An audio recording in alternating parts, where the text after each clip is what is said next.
Thinking Aloud. Conversations on the leading edge of knowledge and discovery with psychologist Jeffrey Mishlove.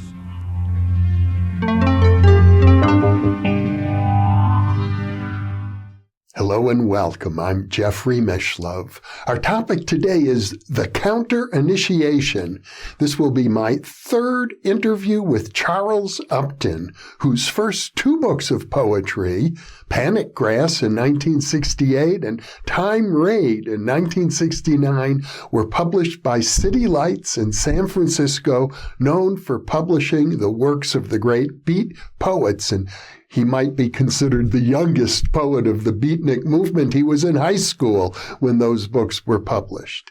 He subsequently became engaged in metaphysics and the traditionalist movement and is author of many books, including Folk Metaphysics, Mystical Meanings in Traditional Folk Songs and Spirituals, Cracks in the Great Wall, UFOs, and Traditional Metaphysics, Knowings in the Arts of Metaphysics, Cosmology, and the Spiritual Path, The Science of the Greater Jihad, Essays in Principial Psychology, The System of the Antichrist, Truth and Falsehood in Postmodernism and the New Age, Vectors of the Counter-Initiation, The Course and Destiny of Inverted Spirituality. Most recently, The Alien Disclosure Deception, the Metaphysics of Social Engineering. Charles lives in Lexington, Kentucky, and now I'll switch over to the internet video. Welcome, Charles. It's a pleasure to be back with you once again. The same here. I'm glad to be in touch. Well, our topic is the counter-initiation, and I think it's fair to say that this is a term that's relatively specific to the traditionalist movement that you're part of. Yeah, the term is specific to the traditionalists. It was basically developed by René Guénon. It appears, I think, mostly in his book, The Reign of Quantity and the Science of the Times. But the reality of the counter-initiation under different names is certainly recognized in many different traditions. So what is the counter-initiation? Well, one could simplify it immensely and say the counter-initiation is the big conspiracy theory, the conspiracy theory that embraces all other conspiracy theories, right? So anyway, going back to Guénon's terminology, this actually has to do with the question, which I'll get back to, is there such a thing as true and false religion? And if so, how would you know? So in terms of tradition, now René Guénon talked about tradition with a capital T, which is the basic truth of God, his relationship to the universe, and the human being's relationship to the divine and to the cosmic order, that has always been known by the human race and goes back, to whatever you call the beginning of the human race. This has always been known. And you see a little bit of this in Islam, where Adam is considered to be the first prophet. And we consider, in Christianity, Adam to be, the one who sinned more than anything else. Well, he was our first parent, our first father, but he sinned, and that was the thing. But and this is recognized in Islam, but he's also called the first prophet. So there's a lineage of prophets, which later in the Old Testament appears as the patriarchs, which carry on tradition. And then there's a shadow, just in almost the Jungian sense. There's a shadow of the true tradition of the perennial wisdom of the human race that subtly, or sometimes not so subtly, counterfeits the real tradition. Now, initiation in the true sense has to do with introduction on a deep level to the meaning of tradition. And then what is opposed to initiation, according to René Guénon, are a number of things. One is anti-tradition, which probably the simplest way to think of that is just materialism. Secularism. We don't believe in all that hocus pocus. We believe in science and nuts and bolts reality, and that's anti-tradition. The greatest heyday of anti-tradition was probably the 19th century. That's when it looked like something was really going to come from it. Well, a lot came from it, but not perhaps as positive as the 19th century hopes would have indicated. Then there's pseudo-tradition or pseudo-initiation, which is a fantasy religion. Somebody comes up with an idea which sounds interesting, and it can be given a religious expression. And so, not all of the New Age, but a great deal of the New Age would, according to Guénon, be pseudo-initiation. And then beyond that, there is counter-initiation. There, according to Guénon, now Guénon was mostly between the world wars, but a bit before and a bit after. He investigated every, actually not after World War II, but he investigated every occult or alternative spiritual group that he could find in France at that time. He went to the Neo-Gnostics and the Theosophical Society and the Martinists and a whole list of occult organizations, if you want to call them occult. And he came out saying, this isn't just pseudo-initiation. These people are not just harmless lunatics. There's some very dark stuff going on here. And this is one of the things that led him to study the esoteric dimensions of the major world religions, which he considered to be on a higher level, and which I do as well. And so it's out of that encounter with the world of the occult that he came to an understanding of what he considered to be the counter-initiation. And one of the interesting things in our time is it would appear, if you were a true conspiracy theorist, that elements of the counter-initiation have moved since Guénon's time out of, the periphery of occult secret societies that may not have had a great deal of political influence, but they were working on it. Now, the elements of the counter-initiation seem to have moved into the centers of global power. And, I'm not the only one who feels this is true. If I were to try and boil down into a nutshell the distinction between the traditionalist approach and the counter-initiation approach, I think I might put it this way, and please correct me if you think I'm off base. I would say the traditionalist view is, very simply put, God is good. And the counter-initiation seems to be moving in the opposite direction. That is, our highest value is not good, but the opposite of goodness. Or whether it's overtly evil, God is weird and powerful. The basic reality of the universe is weird and powerful. Something like H.P. Lovecraft's vision of things. And that's interesting you should say that, because recently I was viewing an interview between you and Whitley Strieber that happened about a year ago. And I was thinking, this got me thinking, what are the elements of true initiation or true tradition that the counter-initiation cannot counterfeit? Because it tries to counterfeit everything it can. And I came up with two, and that was the first one. It cannot see absolute reality as one with a sovereign good. You might say that there's an element of the absolute that's beyond what we consider to be goodness. That's true.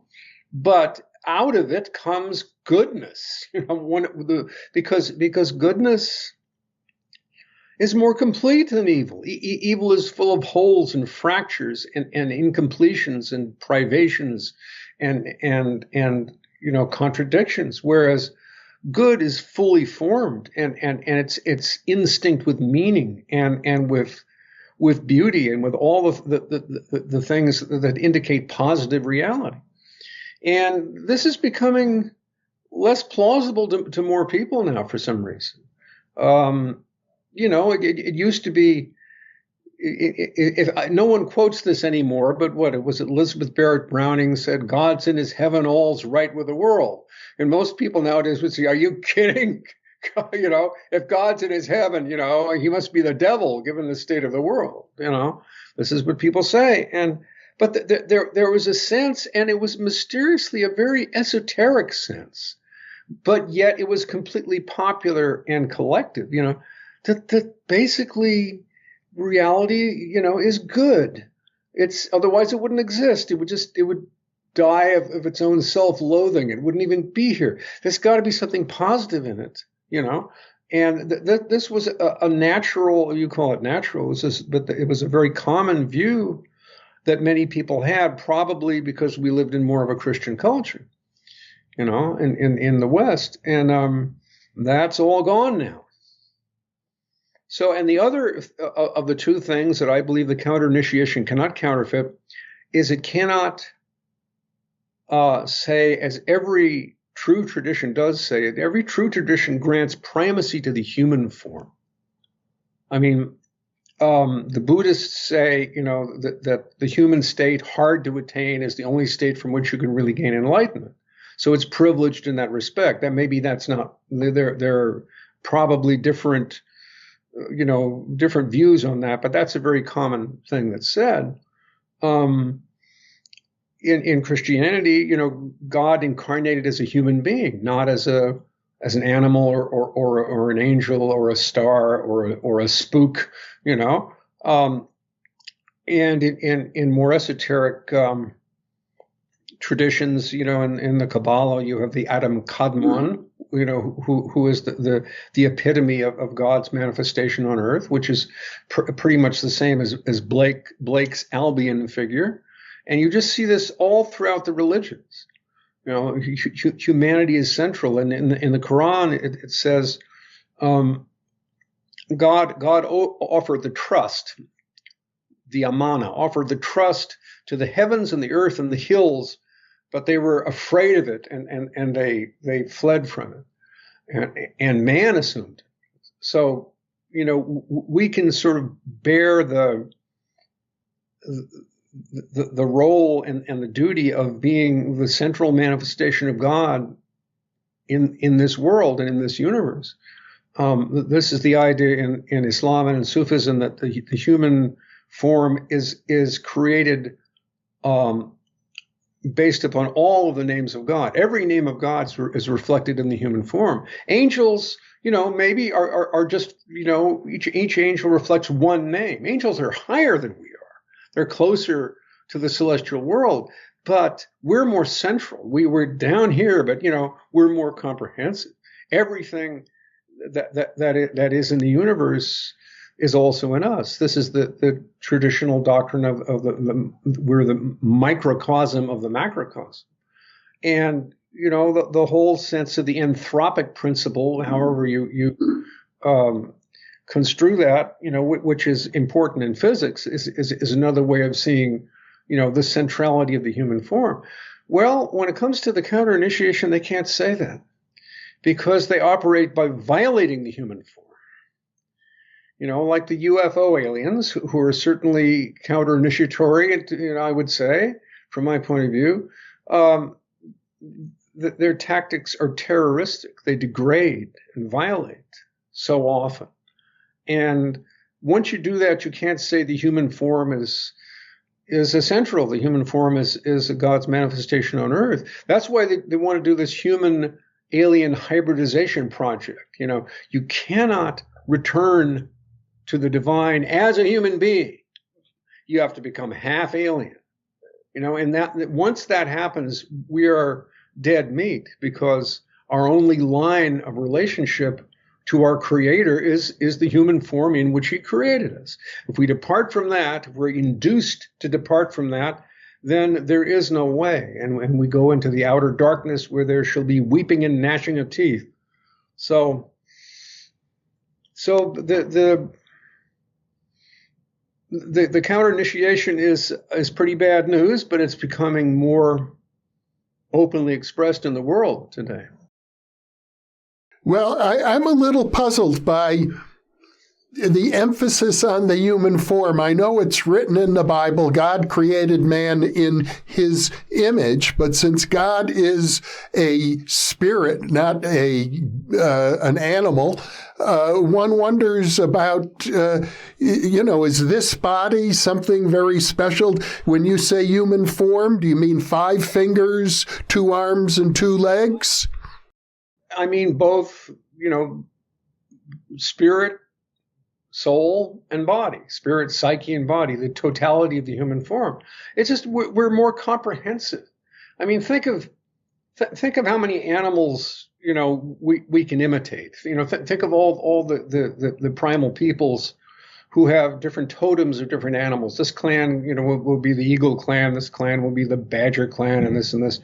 And human beings wear masks of animals in order to turn into the spirit form of a particular animal. Animals don't wear human masks, and when we, in our terrible bad taste, dress up our pets with little hats, and stuff to make them look human, it's always just doesn't work. It's very poor taste. So, and this is sort of a, well, I mean, the whole idea of human dignity, we don't hear much about human dignity anymore, but, it's essential to our democracy. It's essential to all our religions. And, why is a human being more important than an animal? Why, if a human being is murdered, do we say this is a capital offense? Whereas if somebody kills, a dog, he may go to jail, but that's not a capital offense. This is natural, we're induced to think, well, that's just because, we're, what's the word? We're simply arrogant. We have an excessive view of our own importance, and whereas if we look at ourselves from the cosmic standpoint, we're just a microbe crawling upon a third-rate planet, orbiting a fifth-rate galaxy somewhere at the edge of things, and we don't count. Well, that's not how we experience ourselves unless we're taught to experience ourselves that way. We experience ourselves as the center. Now, okay, the center is everywhere. Who said the universe or God? I forget. A number of people said this is an infinite sphere whose center is everywhere and whose circumference is nowhere. Okay, the center is everywhere. I'll grant that. But as human beings, the center is going to be human, and we better hold to it. Otherwise, we're leaving the center and going into the outer darkness. Well, during the Renaissance, there was a movement. It was called Humanism. There was the idea man is the measure of all things. And I'm pretty sure that you would contrast humanism with traditionalism. Yes, I would. But it just that line, man is the measure of all things, is very interesting. That can be taken different ways.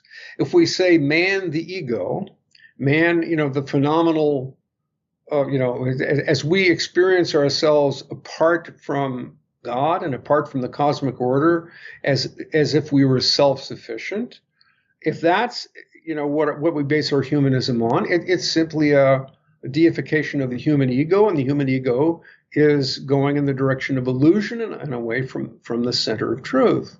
But to say man is the measure of all things is very interesting. I mean, we are the measure.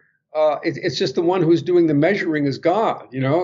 God is the one who's measuring, and we are the yardstick because he designed us that way. We are the measure of all things, literally. As I say, that's a way of talking about the anthropic principle. Man is the measure of all things. But this doesn't mean that we're talking about man, Promethean man who thinks he can rebel against God or ignore God, or go off on his own. If you're a deist and God created me, thank you very much. Now I'm going to do what I want. That if that is humanism, then humanism is a scourge. Yet there is a spiritual, or more you would say a metaphysical or an esoteric humanism, which is very true, and you find it in every major world religion. By talking about the importance of the human form, given that we live in a universe of billions of stars and galaxies and undoubtedly other planets where other sentient beings like ourselves exist, I assume our form is particular to this planet because of the gravity, because of the atmosphere, that there could be beings that are fully human on other planets but look very different than our form. Yes, there could be. I would not deny that. I'm just saying this doesn't change the fact that it's through our own particular form that we have our relationship to our Creator. And that would be true of any sentient species on other planets, none of which have been discovered yet, but they might well be there. They might be so far away that one sentient species could never meet another. We don't know, but certainly I would not say that's impossible, because it isn't a question of comparison. We're not saying, well, the human race is better than those other beings, even if we don't know if they exist. If they do exist, we're better. This is not what we're saying. This is not what I'm saying. I'm saying our way, our touchstone to the divine is our own form. And if we forget that, we are in deep trouble. If we think we can alter this form anyway according to whim, perhaps according to market forces, or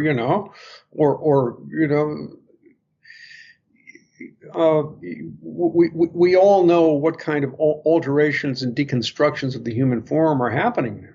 And this is disastrous for our relationship to the divine, because we're departing from our archetype, and there's nowhere to go once you do that. Well, it sounds like you're saying, above all, that violence against human beings would be not part of a true religious tradition or a true initiation. To violate the human form is opposed to God's revelation to man, and as some would say, as humanity. On the other hand, we live in this world. There has always been war, there has always been violence, and so religions have dealt with that, some cases through pacifism, like the Buddhists, although they didn't always practice what they preached, of course, and others through a just war doctrine, like the Catholics, or like Islam, which, in its origins had a very strict, and has always supposedly had a very strict just war doctrine, which has also not been followed in many cases. So we have to deal with the imperfections of this world. We cannot pretend that this world is not involved with evil, because it is.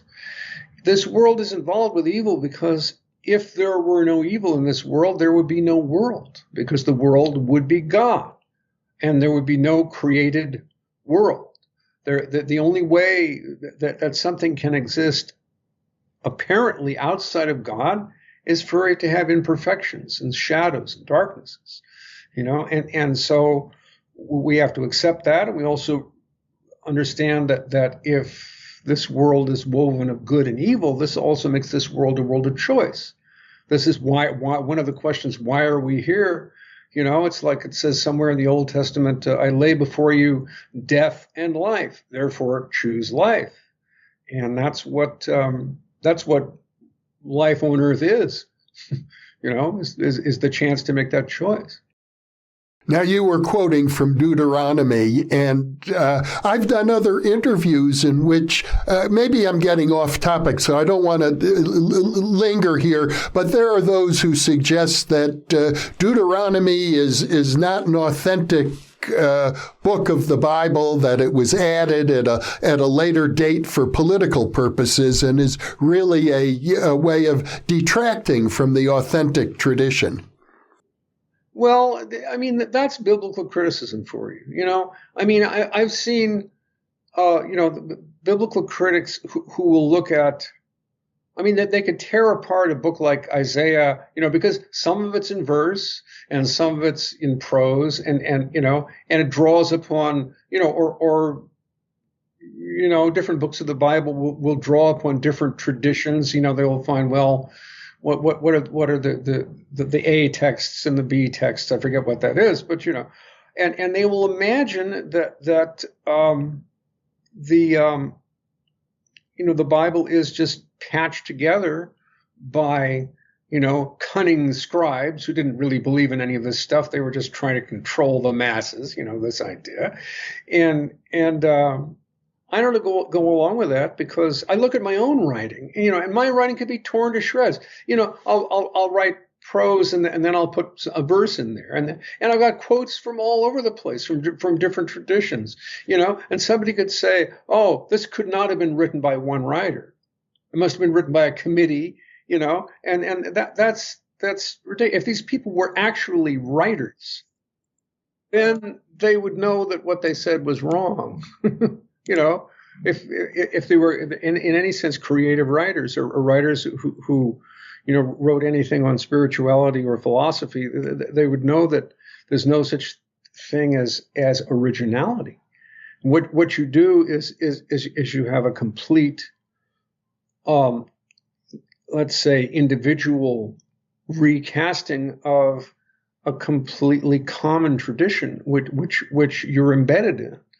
And that's the way scriptures and writings of spiritual import are developed. They're not put together by, committees of academics, and people who are academics and sit on committees, tend to think of everything through their own lens, which is not really the case for writings like that.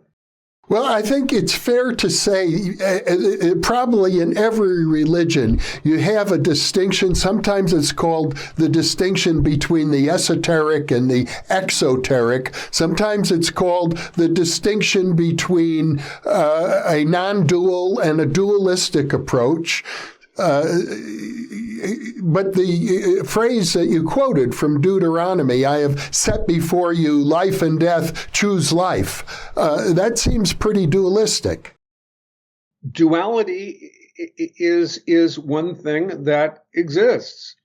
To say that all dualities come, to say that there is duality is not to say that all dualities do not come from the one.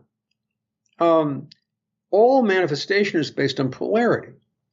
It's based upon a figure-ground relationship. If there were no figure-ground relationship, nothing would stand out into existence. Nothing would appear. All would be one.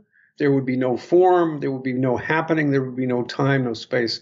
So there has to be, let us say, some would even say an imbalance. There has to be a figure. You have to concentrate on this figure, and this ground recedes into the background. Once that happens, then you have form and you have happenings, and that's the way it is. But the problem with dualism rather than duality is, positive and negative poles of an electrical circuit. Do we damn electricity as dualistic? No, but it operates in terms of a polarity, right? Like everything else does in the realm of manifestation. The problem is when you absolutize duality and you say, like the Manichaeans apparently did, and like some say the Zoroastrians did, there are two real principles, one good and one evil, and they're equal and co-eternal, and that's the problem. No, that's not true. In fact, I read the Gathas, which is the original Zoroastrian scripture supposedly composed by Zarathustra himself. And I look at this and I'm saying, this isn't dualistic. This is the story of Ahura Mazda is simply God, the absolute reality. and Angra Mainyu, who people look at as a second god who is evil, is simply probably an allegory of the ego. Now that's how I read it. So it isn't really dualistic, but when people forget a certain esoteric dimension to scriptures like that, then you can come up with a myth of absolute dualism, which is wrong, which is not the truth. Well, back to the counter initiation. I'm under the impression that one way to phrase it would be something that's satanic, or I think you use the word Promethean, the idea of being opposed to or rebellious against goodness or God. Yeah, I think that's generally true. I mean, there are many different manifestations and levels of which that happens. But from one way of looking at it, the counter initiation is an attempt to create, on the psychic plane alone, a religion which will be opposed to spiritual religion. Now, we have to look at being hierarchically, if we want to understand the difference between spirit, psyche, and the material world. Spirit is self-sufficient, complete, of the absolute. It's infinite. It's all good, and it is essential truth, essential love, essential wisdom, and because of those things, it's essential power. And the psychic plane, on the other hand, is not evil, but it's subjective. The spiritual reality is objective. It is what is. The psychic plane is created by impressions. It's the realm of my view versus your view, or in addition to your view. This is Jung's sense of the collective unconscious, which is a very real layer of existence. It's a collective subjectivity. It's a mass of all the impressions of what is true by all the sentient beings in the universe. Okay, that's another level. And if you try to draw only upon what you find in that level to create a religion which will supposedly incarnate absolute truth, first, it's impossible, and secondly, it's an imposture. And it is done because people don't want, or human beings and perhaps angels and perhaps non-human beings do not want to get beyond their own subjectivity. That it's too much of a submission and too much of a humiliation for them to say God is real, and what I may think or feel about God or about myself exists, but it's less real, and God is beyond my impressions. God is real in himself and self-sufficient. They don't like to do that. Lou Welch, my mentor as a poet, Beat Generation poet Lou Welch, had a wonderful line. He says, I seek union with what goes on whether I look at it or not.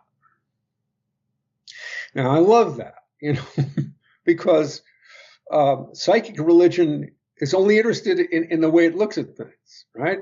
Whereas true objective religion is there. Objective truth is there, whether or not it exists, whether or not you're aware of it. But to know that it exists, whether or not you're aware of it, to be aware that it exists, whether or not you're aware of it, is a very interesting approach to reality. So anyway, psychic religions developed. You look at the Old Testament. You say, well, perhaps it started with a serpent in the garden. Adam and Eve were immersed in objective reality. They walked with God in the cool of the evening. They were in intimate terms with absolute reality. And then the serpent comes and says, well, if you eat this fruit, you will be like God, knowing good and evil. Is that what God knows? God knows only one thing. He is only one, and he knows only one. But the serpent says, well, how can you be like God if you don't know the distinction between good and evil?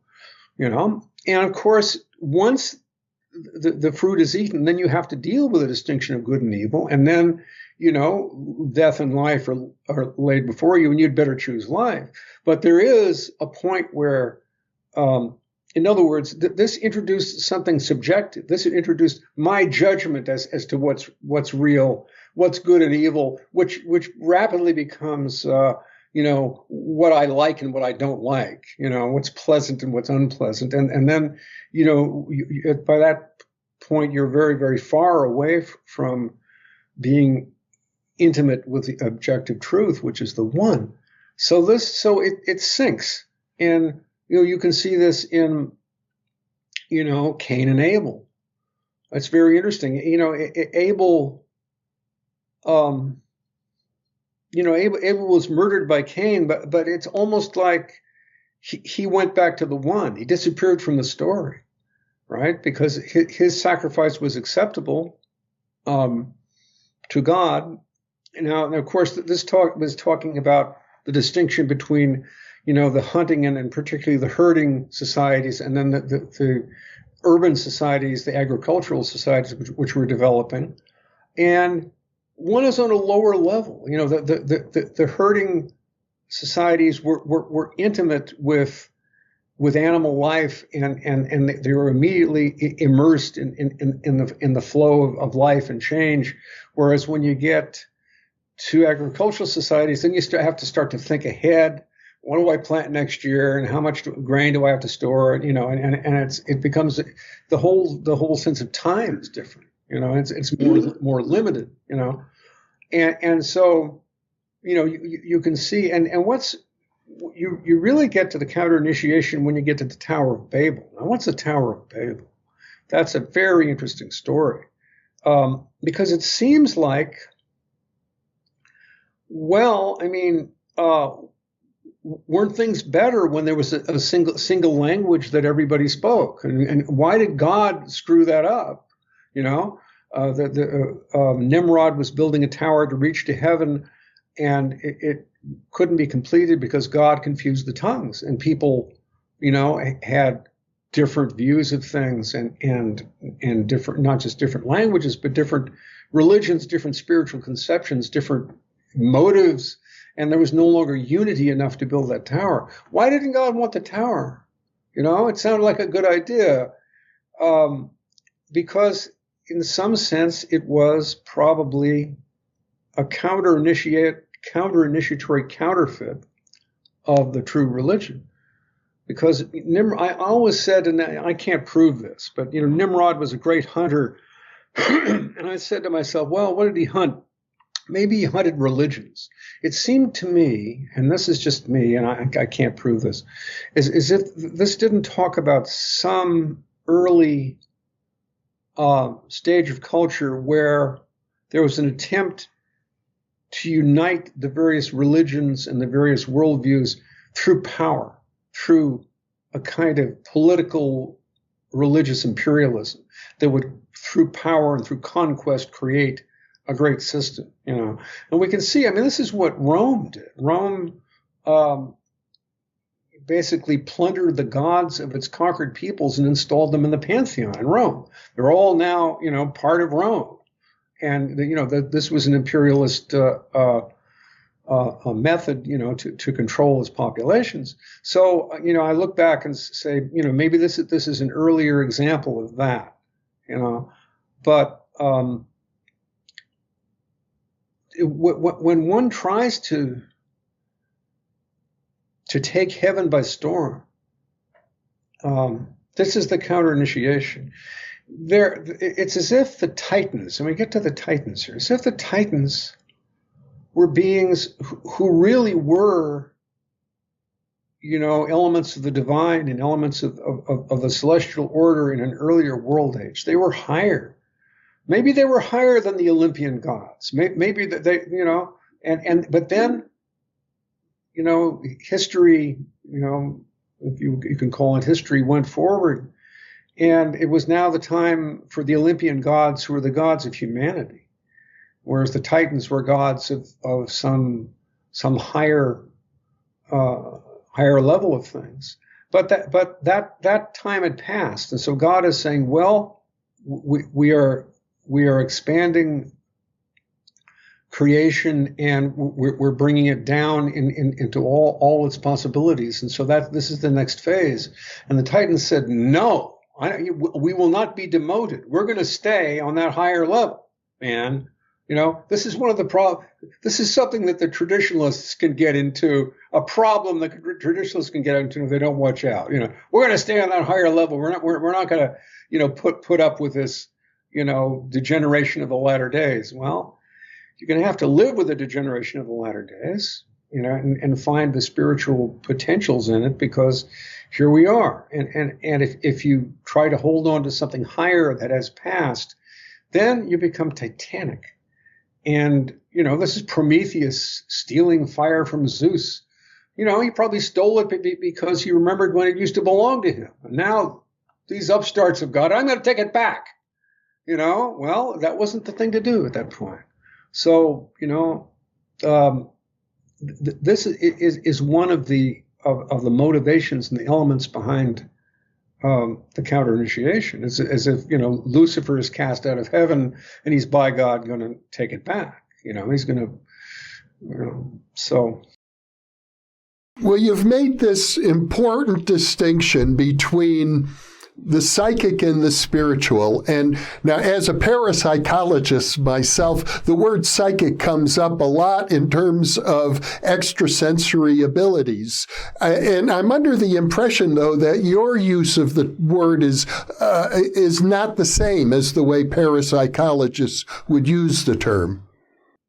Well, it probably, in a way, includes the meaning that parapsychology gives the word, but it's subjectivity. It's subjectivity. And now how subjectivity relates to the parapsychological, certainly the parapsychological goes beyond our usual sense of subjectivity. My thoughts are inside my head and part of me, because it shows that it's possible on what I would still call the psychic plane to go beyond the individual and to contact other individuals and to contact other, places and times in the manifest world. And so, it's certainly an attempt to get beyond the constriction of mere limited subjectivity, and yet it misses the sense of the divine. It misses the sense of the absolute reality. You're not looking for absolute reality. You're looking for, if the remote viewers can discover a Russian submarine being built, in this pen somewhere in Asia, right? And that, which is very extremely interesting if they could actually do that. But it's not on the same level. The difference between psychic power is even the most interesting, even the most helpful. Like those of the psychic surgeons that I went to in the Philippines and California as well. Wow, they can really do that stuff. They can reach into your body and pull out some kind of supposedly diseased tissue, and the incision closes up immediately. There's a little bit of blood, hardly any. There's maybe a little twinge of pain, and it goes away immediately, and they can do it. So this is amazing, but this is not mysticism. This is not what Plotinus was talking about, or Raman Maharshi was talking about, or even Al-Arabi was talking about. This is not, sense of the presence and the reality of God. This is something happening at a lower level. And it's not an evil level. It's a level where evil becomes a possibility. I mean, if you open to the psychic plane for a very good purpose, say in order to heal, in order to gain power to do good, if you do that, well, more power to you. And yet, there's a certain danger to it because not all the denizens of that plane are benign. So you can open to it. And like I've noticed with psychic surgery, there was a feeling that there was almost a danger of a post-operative infection, on the subtle plane. Your body, and your subtle body, your energy body is opened by these surgeons who are working with beings from the psychic plane, as I would say, rather high in the psychic plane, but they could interact with matter. And that's all very well, but then the incision closes, but on the subtle level, did it entirely close? And did this not make you vulnerable, one felt, to other darker forces that might come in later? So this is a whole other world, than what the saints, the sages, and the mystics are talking about. And it's a real world, and it's important to know about it, but it's not the same as mysticism. Well, are you equating the psychic realm as you've defined it with the counter-initiation? No, I'm not equating it. I'm saying when the counter-initiation has pretensions to create something that should be called spiritual, they hope to be called spiritual, or something that would be a religion that could be as valid as something that's coming from the spiritual plane, that's where it becomes evil. If the psychic plane is understood as its own level and you operate on it on that level and deal with the positive and negative intelligently and with skill, with the positive and negative potentials on that level, that's fine. But it's the pretension to say out of, psychic impressions or out of psychic powers, we can create a religion that's as good as any God sent to humanity. That's where it becomes evil. Well, what would be an archetypal example of a counter-initiation so that we have a clearer picture of what you have in mind? I don't feel terribly good about the Satanists because, they're saying, well, our religion is just as, it's a religion too. We have a right to, freedom of religion, so we're a religion as well. Well,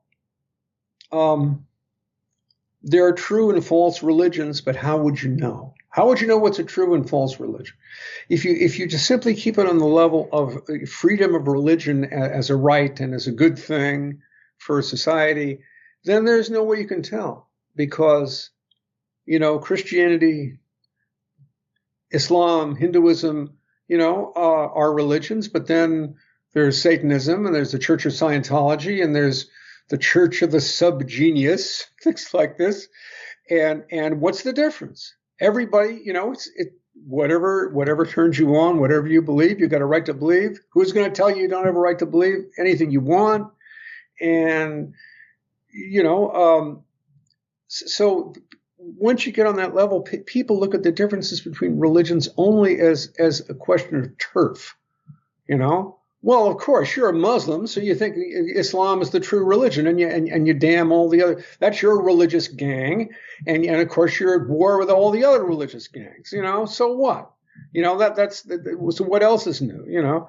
In other words, there's no objective way to talk about what's a higher or lower in the religious field. Like look at it in terms of poetry. I mean, we have poets like Dante and Blake and Shakespeare and Homer, and we have poets like Charles Baudelaire and Charles Bukowski. I mean, I wouldn't call Bukowski evil. I think I really like some of his stuff, but it's not on the same level as Dante. We have to understand there's a hierarchy of degrees of reality and degrees of meaning. So how would you pick out a Well, getting back to UFOs again, there is a tendency now, and it's quite widespread, and it comes from many, many different works of fiction, both videos and in print, and many, many documentaries, and they keep being churned out every month by the History Channel and everybody else who's interested into UFOs these days. And there's a myth developing, which seems to be an engineered myth, in my opinion, that God did not create us, that we were created by the UFO aliens, therefore they are our proper guides and protectors. And once you look, like at the recent Pentagon report that came out talking about the deleterious effects of close encounters with aliens, which include radiation burns and multiple sclerosis and long-term. I mean, I've recently been in touch with, I said I wouldn't get in touch with Kit Green, but I did, and it's been interesting, and he says, what he's doing now, he's a, for people who don't know that name, he's a CIA, a very prominent physician with a CIA background who, is very much integrated into the medical establishment of this country and his work with NIH. And he's now with some, I forget which university. Well, that sounds right. Wayne State University with their medical system. And what he's doing is treating people who, from the military who had close encounters with UFOs. And he says, he tells me 25% of his patients die within 7 years of these encounters. And he doesn't know what to do. So I wrote back to him and says, well, why don't you go to some alternative medicine directions and see if acupuncturists or Reiki practitioners or, martial arts masters or anyone who's dealing with the subtle energy level and Catholic exorcists, see what these people, how these people read your patients on the energy level and see if we can figure out what is going on from their standpoint, But, these beings are terrible. And what Whitley Strieber basically in his interview with you, revealed that he had been raped by these beings, literally. And he had been injured to the point where he was in pain for 20 years. And okay, are these the beings we want to take as our spiritual guides and protectors? I don't think so. So this is some counter initiation that's in your face. And the people who are promoting, like Stephen Greer, are promoting the UFO religion, are certainly agents of the counter initiation as far as I'm concerned. That's a good example. You go back a little farther, it's sad because one of the errors of René Guénon, probably his major error, is that he saw through so many of the organizations he'd been involved with as counter-initiatory, and correctly, I think. But then he spent so much time with Freemasonry, trying to purify Freemasonry, writing articles for both Freemasonic and anti-Freemasonic periodicals. He wanted Freemasonry to become some kind of esoteric, something like a Sufi order within Christianity, within the Catholic Church, and it never worked out, and he ignored the great anti-clericalism of a lot of Freemasons. So you look at the Freemasons, I mean, I wouldn't say the Freemasons are all Satanists, they're all evil, but there's a counter-initiatory tendency because, it's like an early kind of syncretism. It's an early kind of Tower of Babel. In fact, there's an old couplet which comes from, a few centuries ago, which says, "If history be no ancient fable, Freemasons come from the Tower of Babel." And it's an attempt at a syncretistic world religion, which at one point became a worship of rationalism. How that happened, I don't know. It looks like Freemasonry may be one of its bases is something like a Sufi order, that left Islam, that left its proper center. This is another segue, or this may be going off topic a little bit, but what's interesting, you talk about the relationship between the Templars and the Freemasons, and the Templars occupied the Temple Mount in Jerusalem during the Second Crusade, and undoubtedly, this was the second holiest spot in Islam, and it had this beautiful building, the Dome of the Rock, and there had to have been a group of people who maintained those buildings. And it would stand to reason this group of people would be an initiatory group because they were sacred buildings. And all craft guilds in those days, in both Islam and Christianity, had a kind of an initiatory aspect. There were grades of the apprentice, the journeyman, and the master. And there were trade secrets, which were often given a sort of a symbolic, if not esoteric, twist. So it's entirely possible that the Templars encountered a group like this and took some of them with them to the West, because soon after, the Templars occupied the Temple Mount, you started to see the beginnings of the Gothic Arch in Europe. And apparently it was the Al-Aqsa Masjid on the Temple Mount that was the first example of the Gothic, of the pointed arch in Islam. So they could have gotten it from there. They also did octagonal churches sometimes, which would remind you of the Dome of the Rock. So they could have taken these people, west with them, or at least some of their techniques west with them, in order to do their own building in Europe. And this may be the origin of part of what later became the Freemasons. Who knows? I mean, Idris Shah, a neo-Sufi writer whom I do not necessarily agree with everything he said, but he said that the basis of the Freemasons was a Sufi order or initiatory group called Al-Bana, the Builders. So who knows? But the problem is, here we see another way you get to the counter-initiation. A Sufi order is a legitimate expression of spirituality within the context of Islam. If it goes somewhere else, as Sufis always, have this tendency, why do we have to be, under the thumb of these ignorant clerics who don't understand what we're doing? There's a temptation to become, freelance and say, we know better than, and why do we need Islam? At one point, they might even say. And perhaps they did this, when they went into the Christian world, they were a fish out of water. And a dark side of their potential started to come out. And this is where you get a very subversive anti-Christian element to the Freemasons. So there's a certain counter-initiatory aspect to them as well. There's many different ways to talk about it.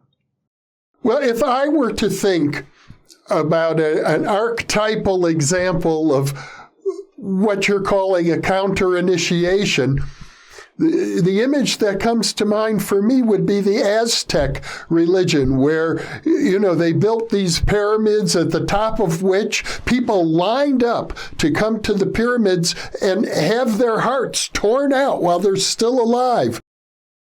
Yeah, that was pretty dark. And I'm reminded of what William Blake said, the gods should sacrifice to man, not man to the gods. I mean, what this is another way you could talk about counter-initiation. Human sacrifice is literalism. I mean, to say you have to have your heart torn out, sacrifice, offer your heart to the sun in order to keep the sun alive. Well, this is a literalization of, what is the sun symbolically? The sun is the divine intellect. And the heart is the center of the divine intellect within the human microcosm. So there is a way that the heart must be offered to the sun, but not that way. That's rank literalism of people who do not understand the the meaning of the symbols they're dealing with. And so I can only see human sacrifice like that as a product of a degeneration of something which was understood eons earlier. Even with the Toltecs, there was a Toltec king, Acatl Quetzalcoatl. Quetzalcoatl was a title of a lineage of priest kings, not just a god. He was one of the Quetzalcoatls, and the human sacrifice priests were the worshippers of Tezcatlipoca, which means dark smoking mirror.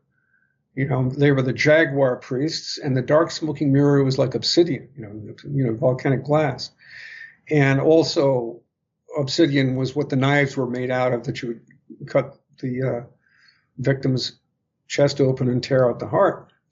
So here you have Quetzalcoatl being, Quetzalcoatl representing initiation, and Tezcatlipoca representing counter-initiation. And they were just like this. And what Quetzalcoatl, the king, tried to do, he did great austerities. He great self-torture. Because if you look at something like, the Sundance of the Plains, North American Plains Indians, here you have a real sacrifice. It's voluntary. And, it is done for the good of the tribe. And so, the dancer in the Sundance will suffer, in some cases they'll take a splint of wood and stick it through the flesh of the chest and tie that with a thong to a central post around which they dance for hours without water in the heat of the sun.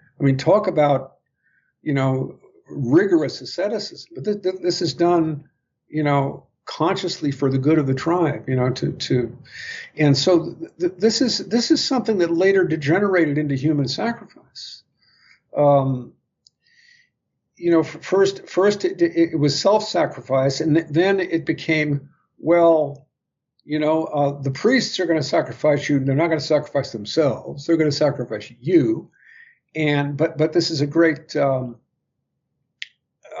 honor, And so, people would say, well, I'll offer myself to be sacrificed. And then it went down and down and down. And finally, the Aztecs were doing flower wars, which they would fight the tribes around them just in order to get prisoners, in order to sacrifice, and they were sacrificing more and more and more people. Obviously, the whole idea of because the first sacrifice is the sacrifice of the ego. And the heart is, in a certain sense, yourself, your true self. If you offer your true self to God, whose symbol is the sun, that's the real sacrifice. But it became literalized, and then it became a horrible industry, And finally, the Aztecs were conquered by Cortez because all the other Indian tribes hated their guts. And Cortez came in as a liberator and said, let's get rid of these guys. And he had plenty of allies from the other tribes. That's how he was able to do it. So, yes, that's definitely counter-initiation. Well, you've raised another interesting issue I'd like to come to, which is the Sundance, the self-mutilation that's involved. Because earlier you talked about the sanctity of the human form and how when extraterrestrials violated the human form, that would be counter-initiatory, whereas I think you're suggesting when it's done in the context of the Sundance, it need not be thought of that way. It's a sacrifice. It's an honor. This was not a degrading thing to be kidnapped and treated the way those bastards treated poor Whitley Strieber. Because once again, rigor is inherent in life on this earth. Life and death, suffering and triumph are all part of life, and they all have to be sacralized somehow. Well, Charles, this has been a fascinating conversation. I'm delighted to be able to talk to you about it, and I know we're just scratching the surface. As I read your books, there's so much depth in your writing, so I'm hopeful that we will continue our conversations. I think we have a lot more to talk about, and I know you've promised me that at some point after we've gone through more of your material, you'll even share some of your poetry with our viewers. Yeah, that would be a nice way to conclude the whole series.